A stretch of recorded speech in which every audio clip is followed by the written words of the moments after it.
Hi everyone. Hair oil நம்ம தலைக்கு use பண்ணலாமா பண்ணக்கூடாதா? ஹேர் ஆயில் யூஸ் பண்ணுறனால ஹேர் க்ரோத் ஆகுமா, இல்லை ஹேர் ஆயில் யூஸ் பண்ணுறனால ஹேர் ஃபால் ஆகுமா அப்படிங்கிறத ஒரு டிபேட் டாப்பிக்காகவே போயிட்டுருக்கு. ஒரு சிலர் ஹேர் ஆயில் யூஸ் பண்ணணும்னு சொல்கிறாங்க, ஒரு சிலர் பண்ணக்கூடாதுன்னு சொல்கிறாங்க.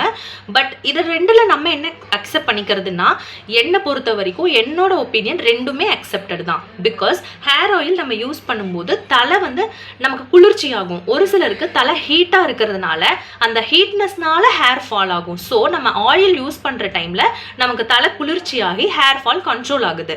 On the other side hair oil use பண்ணுறதுனால நமக்கு ஹேர் ஃபால் ஆகுது அப்படின்னா அது எந்த ஒரு பாயிண்ட் ஆஃப் வியூவில் அவங்க சொல்ல வராங்கன்னா, நம்ம நேச்சுரலாகவே நமக்கு ஸ்கேல்பில் ஆயில் செக்ரேஷன் இருக்கும். ஸோ நம்ம ஹேர் ஆயில் யூஸ் பண்ணிவிட்டு அது ஒரு 10-15 டேஸ் நம்ம வாஷ் பண்ணாமலே விட்டுட்டோம்னா அது ஒரு ஃபங்கஸ் மாதிரி ஃபார்ம் ஆகி டேண்ட்ரஃப் ஆகுது. ஸோ டேண்ட்ரஃப் இருந்தாலும் நமக்கு ஹேர் ஃபால் ஆகும்.